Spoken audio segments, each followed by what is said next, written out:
Hello techies, welcome to my YouTube channel Code with Nils. I hope you all are doing good and taking care of yourselves and your family. So let's start with our video.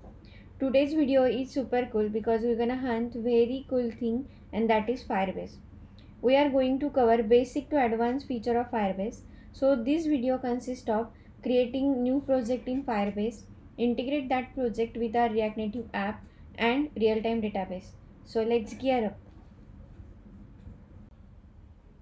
So to create new project in Firebase, just go to this link console.firebase.google.com.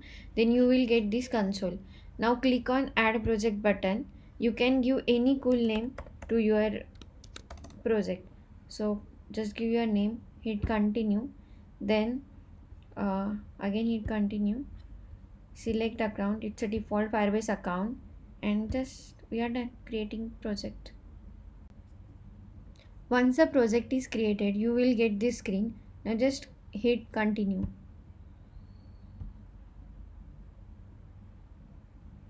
So our Firebase console is ready. Now you have to click on this settings icon and go to project settings. Here at the bottom you will get there are no apps in your project. So now we have to set our app in this project. So I'm considering Android app. So click on Android. This is Android package name. So your package name is generally the application ID in your build.gradle file.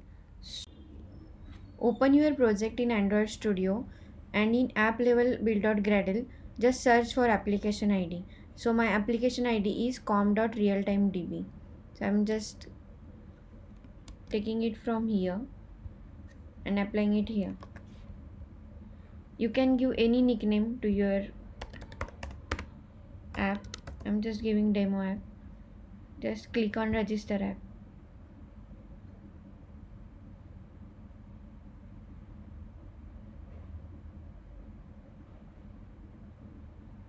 Good. So next step is download config file. Just click on this download icon and it will download Google service file for us. Click on next. In this step, we will modify our build.gradle file. So as you know, in Android there are two types of Gradle file. One is project level Gradle file and one is app level Gradle file. We are just going to follow these instructions and adding some code in build.gradle file. So first build.gradle file we are targeting is project based Gradle file. First we need to add this line in our project level build.gradle. So just open our project level build.gradle and add this line over here. Then in app level build.gradle file we need to add couple of lines. So just copy this line from here and add it in build.gradle file. So it's here. Then we need to add dependencies of google.firebase BOM and Firebase Analytics. Just so copy this line from here and add it in dependencies. Yeah, it's here. Yeah, then just click on sync button. Click on next button. Continue to console. So now our app is added in Firebase console. Let's integrate this app in Firebase.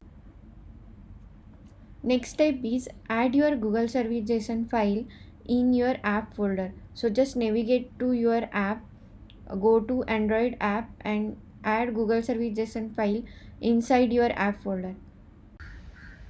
Let's integrate our Firebase project in our code. So we just need to install this React Native Firebase app first. Just taking this command and run it into terminal. So just paste it here and click enter. So it will start running. I already installed it, so I'm just hitting pause. Then we need to also install real-time database. So take this command and install it in terminal. Okay, I have already done it. Let's create our database on Firebase console. So just go to real-time database.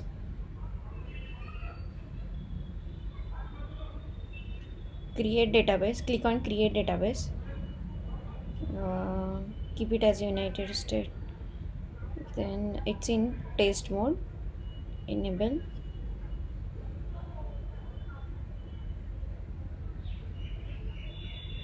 Yes. Then we need to create one node here. So my base node will be user, and then under user I have like name.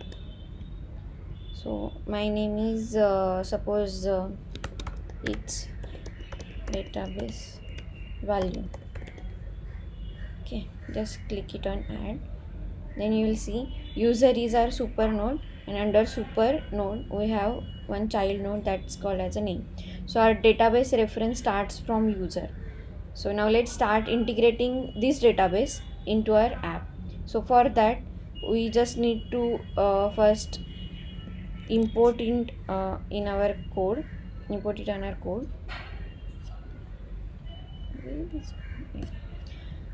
So I have already done that. It's database over here. Now we need to create reference for this, right? So I'm just taking it in component did mount. Now our reference is different, right? We have keep super node as a user. So I'm just writing it user. We need to see real-time changes, right? So I'm just taking it on value. Okay, so our reference is set. Now reference dot on value value console user data snapshot dot val, but we need to set state this dot set state. So my first basic value to name is code with nils. Now if this function runs, this value should be replaced by this value, its database value. So let's do that. Name. I'm just assigning this value to my state variable.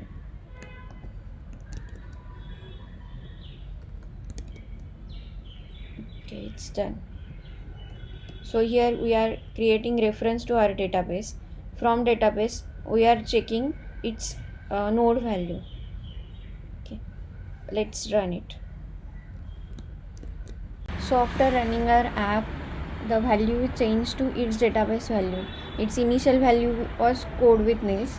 Once we get real-time database value, the value will change to its database value. This is a string which get populated over here. If I change this string, so like this, value 1, and just click on save, this value is changing. So this is a very cool feature of real-time database. We can achieve multiple functionalities without taking app release. So that's all about real-time database. If you like my video, please like, share, comment and subscribe to my channel Code with Nils. Happy coding, stay safe.